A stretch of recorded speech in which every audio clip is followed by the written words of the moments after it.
Standard মানটা বুঝতে পারবে সলভ করার পরে, খুবই ছোট্ট কিন্তু প্যাচ মার্কা। দেখো তো এই উৎপাদকটা, এইরকম ম্যাথ কি আসলে তুমি করছো? হ্যাঁ ভাই করছো। একটু করলি মানে 2টা লাইন করলে তুমি বুঝবা, হাই হাই ঠিকই তো, এত সহজ ম্যাথ, আর এইভাবে প্রশ্ন করা। হ্যাঁ দেখো, এটার জন্য তোমাকে কি করতে হবে, প্রথমেই এটার জন্য তোমাকে ফার্স্টেই 1/3 এখান থেকে কি করতে হবে, কমন নিতে হবে। দেখো 1/3 যদি তুমি কমন নাও, এখন কি হবে, আসলে কেন 1/3 এখান থেকে কমন নিব, আমি বুঝবো কেমনে যে এখানে 1/3 কমন নিলে এখানে এই ম্যাথ মিলবে। দেখো ভাই, এই ম্যাথটা ফ্যাক্টর যাবে না, মিডিল ফ্যাক্টর যাবে না, কারণ এখানে 3টা রাশি না, মাত্র 2টা রাশি।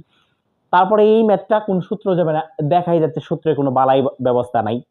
ঠিক আছে, তাহলে একমাত্র উপায় কি, কমন নেয়া। একমাত্র উপায় কমন নেয়া। কমন নিলে অটোমেটিক্যালি ভিতরে একটা সূত্র পড়বে। দেখো এদিকে কত কমন নিবা, 1/3 এই জায়গায় আছে, তার মানে এখানেও কিন্তু 1/3 আছে। এটা অনেকেই বুঝে না। আর কমন নেওয়া শব্দের অর্থ কি, অনেকে এটাই বুঝে না। তো আজকে আমরা কমন নেওয়া মানে কি এটা বুঝবো।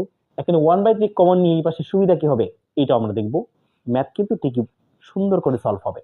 সো স্কিপ না করে দেখো। দেখো এদিকে আমরা 1/3 যদি এখান থেকে কমন নিই, তাহলে এখানে x স্কয়ারই থাকবে। এই জায়গায় কত থাকবে, এইটা হচ্ছে প্রশ্ন। আমি কি বলছি, কমন নেওয়া মানে হচ্ছে তোমার ভাগ করা। আবার দেখো এদিকে, কমন নেওয়া মানে হলো ভাগ করা। ভাগ করা, এই কথাটা তোমাকে মাথায় রাখতে হবে যে কমন নেওয়া মানে কি, ভাগ করা। কমন নেওয়া মানে কি, ভাগ করা। তাহলে এই যে দেখো, এখানে যে 1/3 আমি কমন নিয়েছি, তার মানে হচ্ছে এই 1/3 কে 1/3 দ্বারা কি করলাম, ভাগ করলাম। তাহলে ভাগফল কত হইলো, ভাগফল কত হইলো, এই যে দেখো 1/3 x স্কয়ার ভাগ হচ্ছে 1/3, এটা এটা এই যে এটা কাটা যাবে, থাকবে শুধুমাত্র x স্কয়ার, এই জন্য এখানে x স্কয়ার লেখা হয়েছে।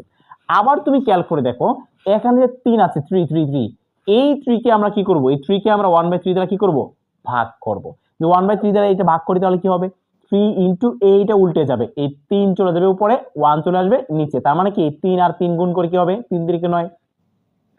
এখানে আলটিমেটলি কত থাকবে, 9।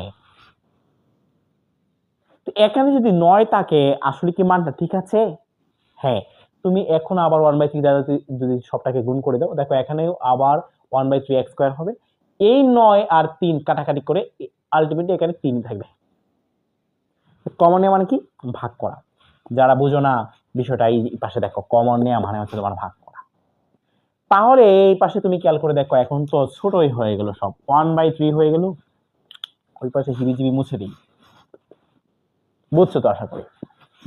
এখন 1/3 এখানে লিখলাম যে 1/3 ইন্টু এখানে x স্কয়ার মাইনাস, এখন যদি 3 এর উপর একটা স্কয়ার দিই, তার মানে কি 3 3 কে 9 হয়ে গেল। ওকে, 3 3 কে 9, 1/3 into a plus b into a minus b সূত্র, বুঝতে পারো নাই, a স্কয়ার মাইনাস b স্কয়ারের সূত্র। এখন সরি 1/3 কে কি করব, এটা কি আলাদা রাখবো? দেখো ম্যাথটা যদি তোমার এসকিউ তে আসে তাহলে খুবই সোজা, যদি সৃজনশীল প্রশ্নে আসে খুবই সোজা। কিন্তু যদি এই একই ম্যাথ তোমার এমসিকিউ তে আসে, তাহলে অপশনগুলো দেখে দেখে তোমাকে ভালো করে বুঝে তারপর উত্তর দিতে হবে। যেমন আমি তোমাকে বলছি, এদিকে যদি তোমার এমসিকিউ তে এরকম আসে যে অপশনটা শুধুমাত্র x - 3, দিস কারেক্ট আনসার।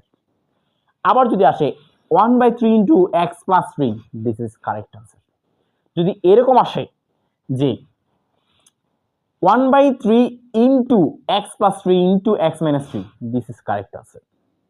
কিন্তু আলটিমেটলি যদি তোমার এটাকে এরকম করে দেওয়া হয় যে এই 1/3 কে এটার সাথে গুণ করে দাও, তাহলে কি হবে, এই x/3 plus 3 into x minus 3। এখন কিন্তু অপশনে যদি এইটা থাকে, তাহলে কিন্তু তোমার দেখে মাথাটা ঘোরা, পুরা মাথা ঘুরে ফেলে। এই কি বলে, x/3 প্লাস 3 এটা একটা উৎপাদক হয়। দেখো সচরাচর তুমি যে উৎপাদকগুলো করো, এই উৎপাদকগুলো কিন্তু এরকম উত্তরটা খুব কমই আসে, তাই না? তো এমসিকিউতে যদি তোমার এটা আসে, তা তুমি মাথা ভেঙে আকাশে পড়বে, তোমার মাথা ভেঙে আকাশে পড়বে। তো আকাশে পড়া যাবে না, এগুলো কিন্তু তোমাকে প্র্যাকটিস করতে হবে। তো শার্প রাখতে হবে পুরোপুরি মাথা। এইগুলো প্র্যাকটিস করার জন্য আমাদের সাথে থাকবে, আমাদের পেজটা ফলো করে দিবে। আমাদের ইউটিউব চ্যানেল আছে, এই ভিডিওর নিচেই তোমার কমেন্ট বক্সে ডেসক্রিপশনে আমাদের ইউটিউব চ্যানেল দেওয়া আছে, চ্যানেলটা একবার ঘুরে দেখে আসবে। ধন্যবাদ।